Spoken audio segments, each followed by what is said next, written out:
Que bom ter você aqui em mais uma lição da Escola Sabatina. A lição da Escola Sabatina, para você que é um amigo, um irmão evangélico, né, é parecida, né? A metodologia é parecida com a lição da Escola Dominical, tá? E para nossos irmãos católicos, né, é parecido, né, com os grupos de estudos, né, que alguns irmãos católicos têm nas casas, né, e tudo mais. E nós estamos estudando nesse trimestre sobre aprovação, né? Muitas vezes nós somos provados literalmente no fogo da aflição. E nesse trimestre estamos aprendendo como devemos enfrentar as provações, né? E nesta semana veremos que uma das coisas mais poderosas para enfrentarmos uma provação é a mansidão. Não é uma coisa simples, não é uma coisa fácil, mas é algo que precisa e pode ser desenvolvido. Antes eu quero mostrar para você a definição de mansidão, porque nesta semana a lição nos ensina que devemos enfrentar as provações, as dificuldades, os obstáculos com mansidão. O termo mansidão, na nossa cultura, tem um sentido negativo, né? Dá a ideia de uma pessoa que simplesmente aceita tudo e que se torna, diríamos assim, um saco de pancadas da vida ou dos outros. Porém, quando você entende o significado do termo, né, à luz, por exemplo, do grego bíblico, você vê que mansidão é algo muito diferente daquilo que a cultura tem nos ensinado sobre mansidão. Eu vou ler aqui para você, né, algumas definições, tá, de mansidão com base no dicionário Vini. Tá? Essa definição do dicionário Vini se encontra na página 771. Preste bastante atenção para você ver como é o conceito bíblico de mansidão, tá? Então a palavra, né, o substantivo, né, mansidão, vem das palavras gregas prautes ou praotes, tá? E o seu uso nas escrituras, olha no que consiste. Não consiste só no comportamento exterior da pessoa, nem ainda em suas relações para com o próximo. Olha, não é só em relação para com o próximo, preste atenção. Tampouco na sua mera disposição natural. Antes, é uma entretecida graça da alma, e cujos exercícios são primeira e primariamente para com Deus. Segue. É o temperamento de espírito, mansidão, não é? No qual aceitamos seus procedimentos conosco como bons, os procedimentos de Deus. E, portanto, sem disputar o resistir. Olha, o primeiro significado de mansidão na Bíblia é você ter um espírito, uma disposição mental em que você aceita tudo aquilo que Deus faz por você e na sua vida, e você não briga com ele, não disputa e não resiste. Esse é o conceito principal de mansidão.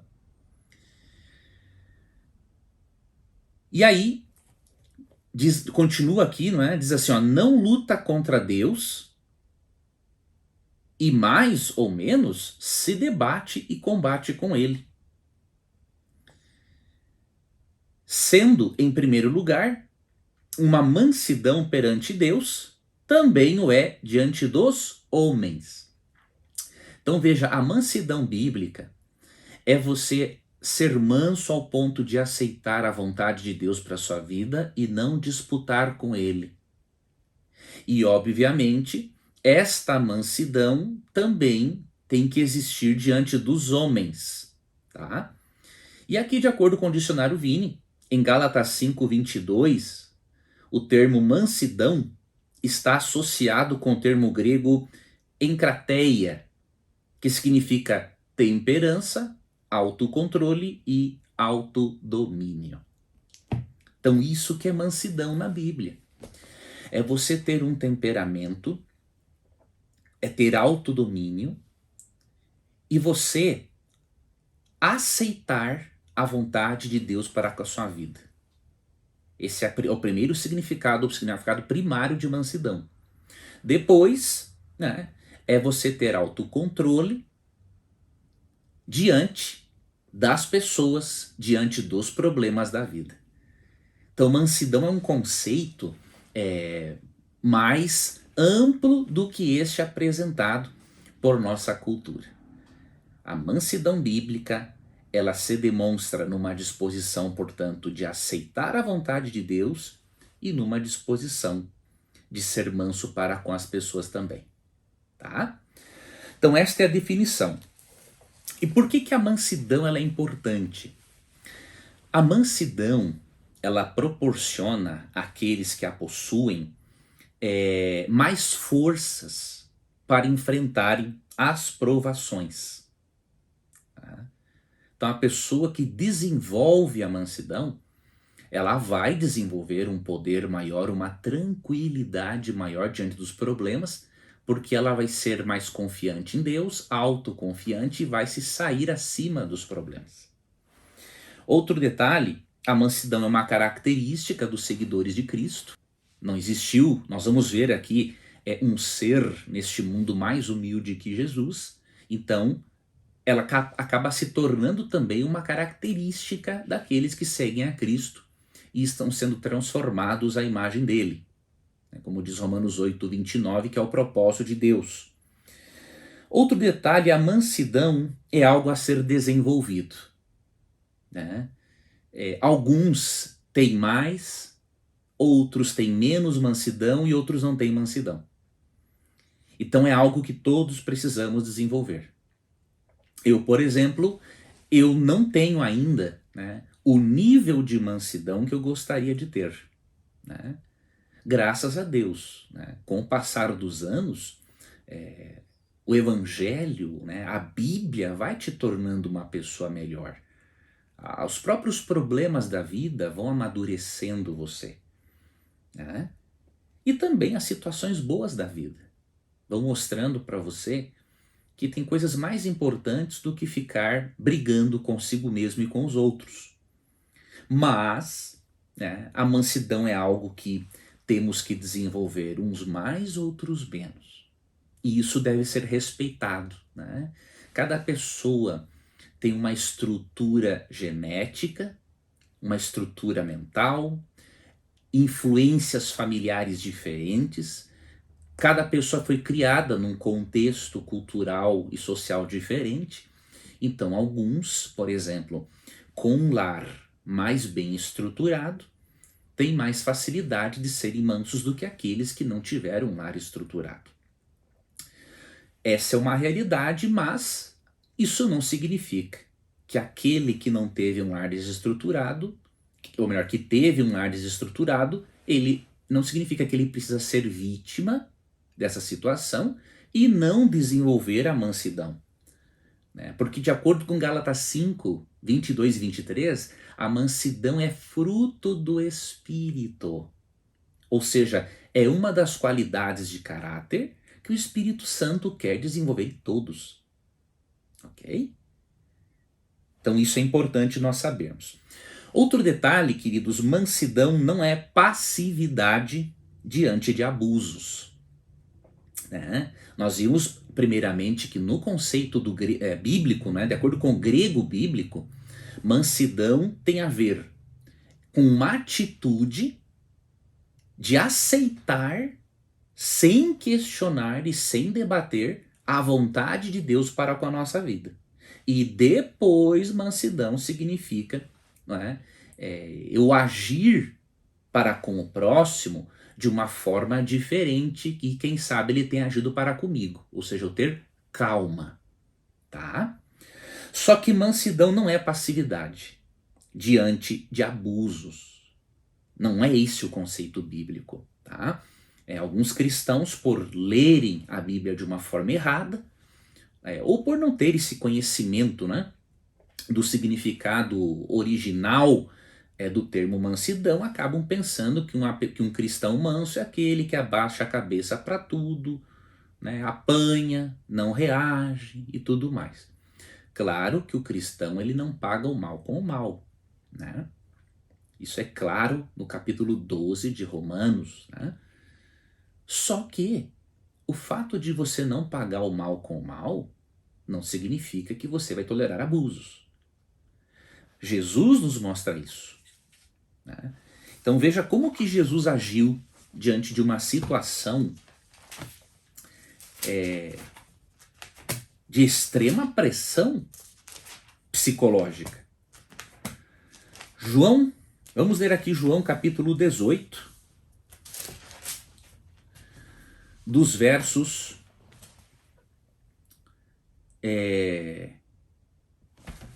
João 18,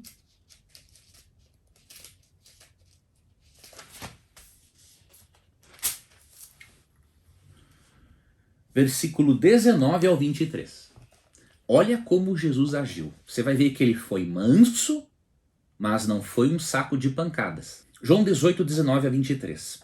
Então o sumo sacerdote interrogou a Jesus sobre seus discípulos e sua doutrina.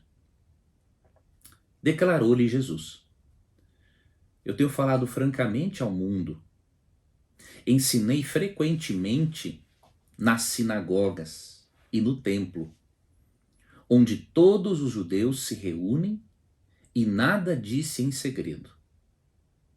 Por que me interrogas? Pergunta àqueles que me ouviram o que lhes falei. Eles bem sabem o que eu disse. Assim que Jesus disse isso, um dos guardas que ali estavam bateu-lhe fortemente no rosto, com a palma da mão, dizendo: isso é maneira de responder ao sumo sacerdote? E Jesus respondeu ao guarda: se eu disse algo de mal, revela o mal. Mas se disse a verdade, por que me agrediste? Você percebe? Jesus não pagou o mal com o mal. Ele teria poder para fulminar aquele soldado se ele quisesse.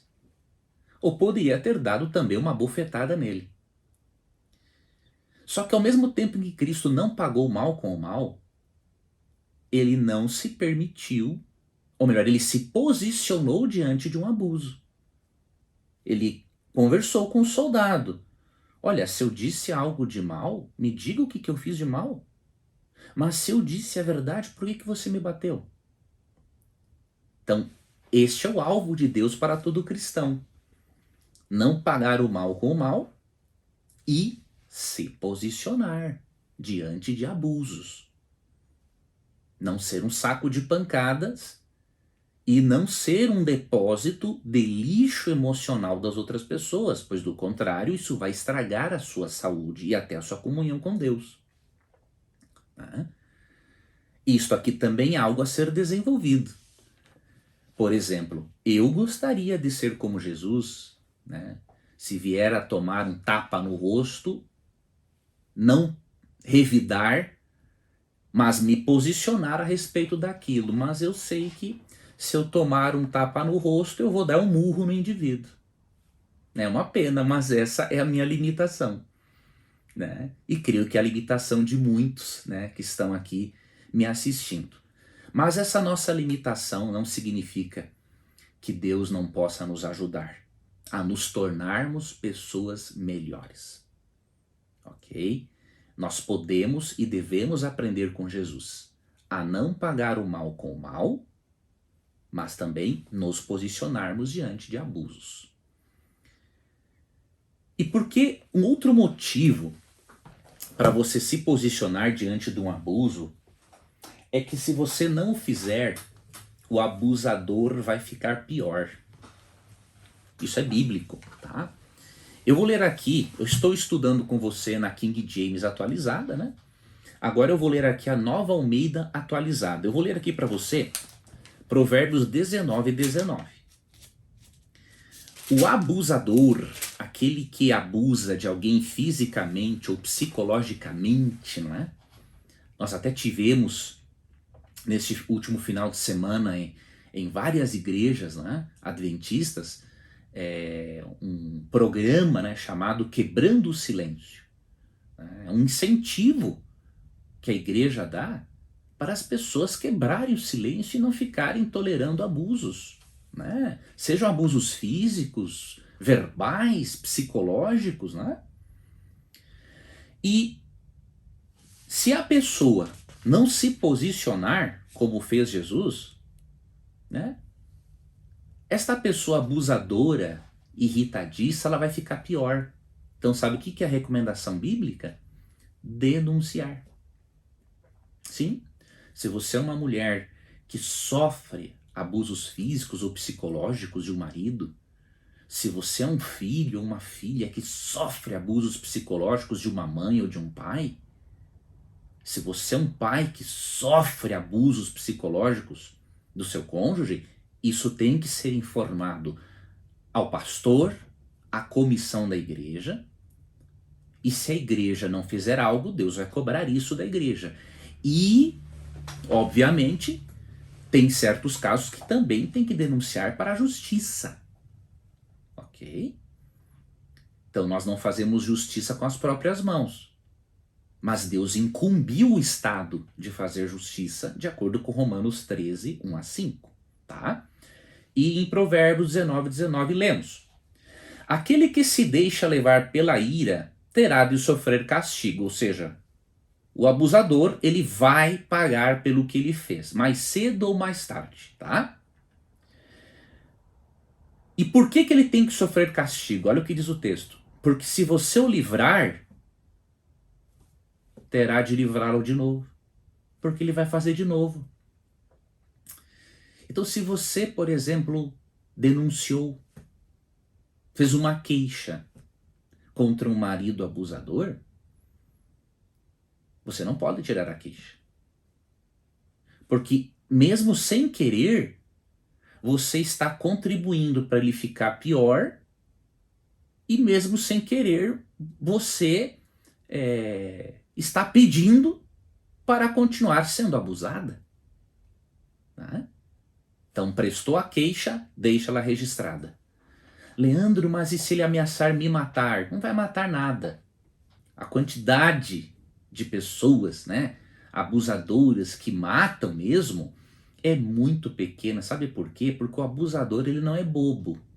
Existem uns malucos, né, que podem matar realmente. Neste caso, você sai de casa e protege sua integridade física e emocional.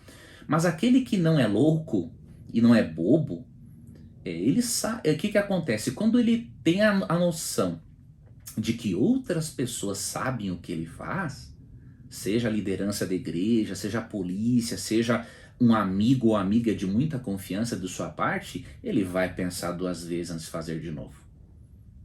O que você tem que fazer é quebrar o silêncio. Por quê? Diz aqui o texto bíblico que se você não fizer algo, ele fica pior ainda. Tá?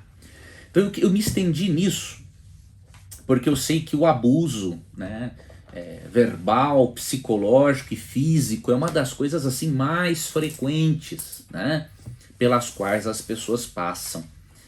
E às vezes as pessoas passam por esses abusos simplesmente por terem uma compreensão distorcida e não bíblica do que significa mansidão. Tá? Mansidão, portanto, não é ser passivo, passiva diante dos outros, e não significa também você ser um saco de pancadas da vida, e muito menos ser um recipiente de lixo emocional das pessoas que são tóxicas. Todavia, você não pode pagar o mal com o mal. Você não pode ou não deve, né, descer ao nível da pessoa. Você tem que estar acima. Porque estando acima e tendo um caráter manso, as acusações, as injúrias, as fofocas, elas não vão te afetar, porque você está acima dessas coisas. E Deus quer que você desenvolva isso.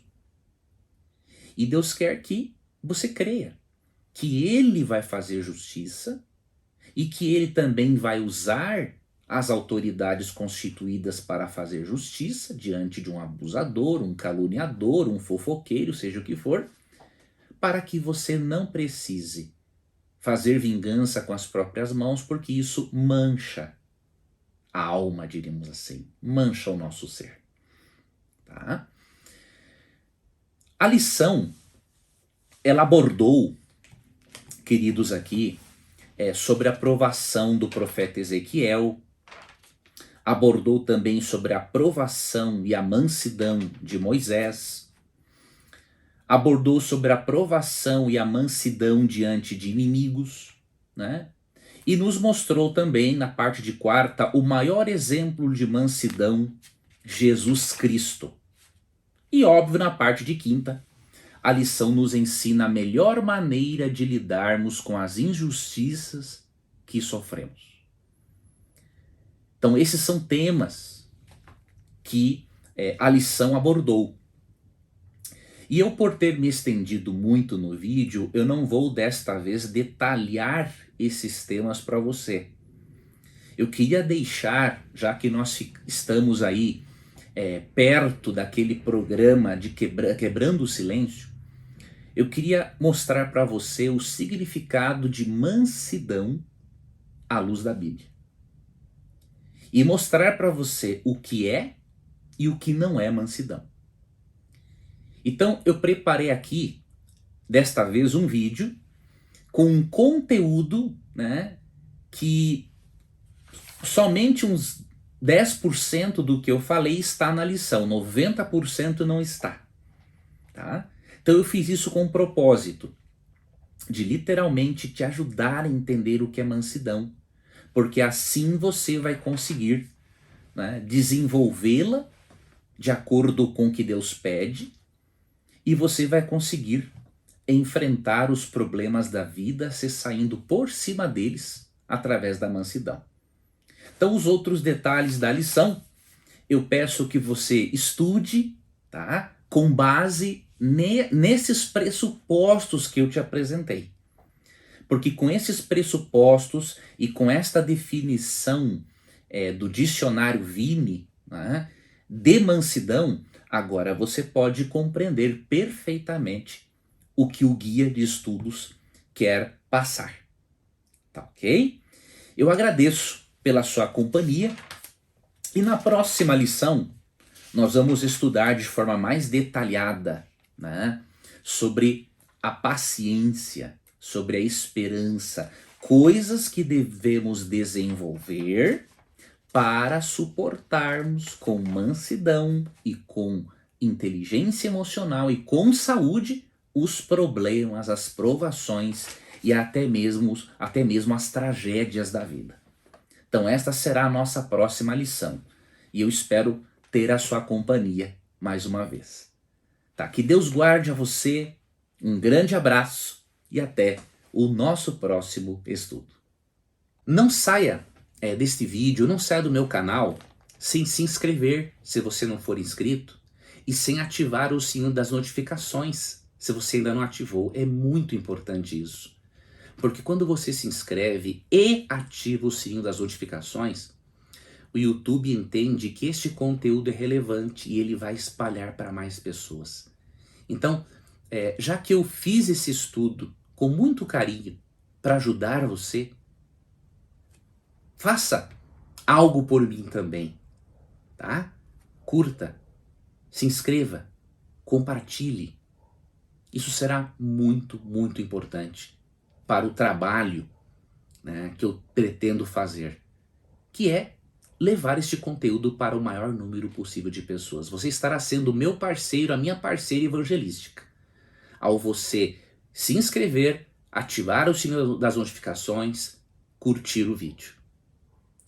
E um último recado, eu vou deixar na descrição do vídeo um link para quem quiser fazer parte do meu Clube do Livro. Eu criei um Clube do Livro em que eu vou ler um livro por mês com os meus alunos, vou dar uma aula sobre aquele livro e vou dar dicas de leitura para que você aprenda a extrair o melhor que há num livro e aplicá-lo para a sua vida. E eu vou usar uma metodologia, o chamado ciclo de Kolbe, que era um pedagogo. No ciclo de Kolbe, há uma estratégia, há uma metodologia para adultos aprenderem. E eu vou utilizar essa metodologia. Então, se você quiser fazer parte deste clube do livro, que é um clube de conhecimento, eu convido você a acessar o link, conhecer sobre o clube do livro, você se inscreve. Vai ser uma honra para mim ter você neste grupo seleto de alunos que querem desenvolver o hábito da leitura ou aperfeiçoar o hábito que já tem.